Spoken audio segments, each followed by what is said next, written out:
Hello guys, we are back with our next lecture. In this lecture, let us go through the concept of women entrepreneurs, guys. Okay, and the challenges that they face. Okay, yes. So a woman entrepreneur is defined as an enterprise owned and controlled by women, having a minimum financial interest of 51% of the capital and gives at least 51% employment generated to women. Okay, yes. So in that situation you can call that company belongs to an woman and she is an woman entrepreneur. Okay, yes. Okay, so now let us go through some problems or challenges that they face, guys. Okay, yes. So the first problem that they face is nothing but a problem with the finance, guys. Okay, so finance is one of the most common problem even for a normal entrepreneur, right? But a normal entrepreneur gets some money from his parents or someone, right? But women may not get, I'm not saying will not get, may not get some, in some of the situations, right? Yes, so that is the reason why this is a problem for them. Okay, so finance is regardless as a lifeblood for an enterprise. Okay, here it may be big or small. So basically, even if you are planning to start a small business or a big business, it is one of the most important thing, right? So you need money to start it, right? Yes. So however, women entrepreneurs suffer from a shortage of finance on two counts. So firstly, women do not generally have a property on their names to use them to collateral from obtaining funds from external sources. So basically they do not have any property, right? Yes. So I'm not saying in a bad way, guys, but most of the parents or most of the people will be giving their properties to their children, basically for male mostly, right? So that is the reason why that's a problem for females. So that is the reason why nowadays most of them are giving half, like half for them, half for male and half for girls, like that, in that way. Okay, yes. So thus there is a issue with it. So basically whenever you go to a bank or somewhere, then you need to give some proof, right? So whenever you do not repay the loan or something, they will be taking that particular property. So when you don't have any property on your name, that will be an issue, right? Yes. So that is a major issue with the money, guys. Okay, similarly, stiff competition. Okay, so women entrepreneur do not have organizations set up to pump in a lot of money for canvassing and advertisements. Thus they have to face a shift. Okay, a shift competition from a market their products with both organized sector and their make counterparts. Okay, yes. So basically stiff competition is nothing but whenever you start an enterprise, we will not be giving some crazy publicity at the start, right? So we'll be slowly, as we develop, we give publicity, right? Yes. So that is the reason why already most of the companies might be established in your same niche, right? Yes. So that is the reason why you need to give the advertisements and canvassing, only then you will be getting it. But you need to get some money to do that also, right? So that is also an issue, and the competition will be a bit high, guys.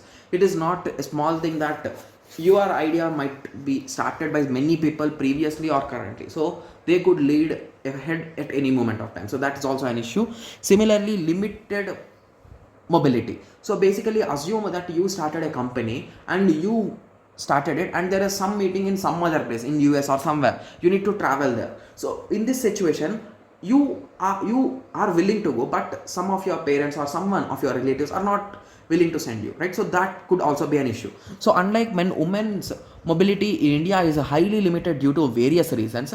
A single woman asking for a room is still as looked as a suspicious, guys. Okay, so there are multiple reasons, so you can write it on your own, guys. I don't want to say any kind of reasons. Okay, yes. Similarly, family ties. So basically your family will also say that why you need to do a job, someone will come and marry you, so they'll be doing job, they'll be earning money, you can just do something else. So they'll be giving these kind of suggestions, right? So that's not a good thing, like giving those kind of suggestions, but they will be giving, right? Yes. So that is the reason why in India it is mainly a woman duty to look after the children and other members of the family. Okay, men plays a major secondary role. In case of a married woman, she has to strictly a fine balance between the business and family. So if someone, a married woman, starts a business, so she need to manage both of them. So that is not an easy task, guys, right? Yes. So that is the reason why that is also comes under as a challenge for a woman, guys. Okay, similarly, here lot of involvement in family leaves little or no energy and a little time to devote for business. So even if she starts and she wants to continue even after her marriage, that could be an issue because she need to take care of her children, all those things will be there, right? Yes. So even if she thinks that okay, I can manage, but after doing all those works at home and everywhere and coming back to the office or working at office and going back to home, both of them will be leading to multiple issues, guys. So that is the reason why this also comes under an issue. Similarly, lack of education. So in India, around 3/5, that is nothing but 60% of the women are still illiterate based on 2011 census, guys. Okay. Yes, according to 2011 statistics, it was in that way. Okay, so due to lack of education and that too qualitative education, women are not aware of business or technology and market knowledge. Also, lack of education causes low achievement motivation among women. So basically, education is one of the most important criteria for anyone, and nowadays I think so it has been increased a lot. I'm sure about it. Okay, yes.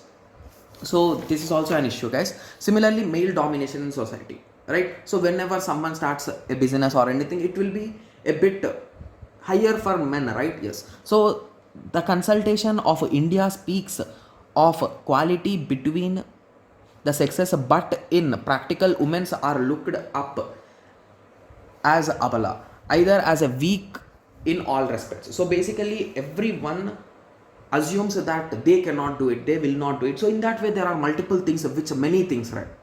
Yes. So that indirectly says that the male are dominating women, right? Yes. So women suffers from male reservations about a woman role, ability, capacity. I think these things are just slowly moving away, guys, because there are many companies which are established by women also nowadays, right? Yes. So the major opportunities for women are nothing but the Stand Up India and trade related enterprise, entrepreneurship, assistance and development. That is nothing but TREAD, TREDA. Okay, yes. So these are the two major opportunities for women. Okay, yes, guys, whatever I have told, it's just an examples I gave you, guys. Sorry if it is related to anyone, I'm really sorry about that. Okay, yes. So I hope everyone got some basic idea about this. So in the next lecture, we'll be discussing about the idea and its generation, guys. Okay, yes. So let us meet in the next lecture. Thank you. Thanks for watching.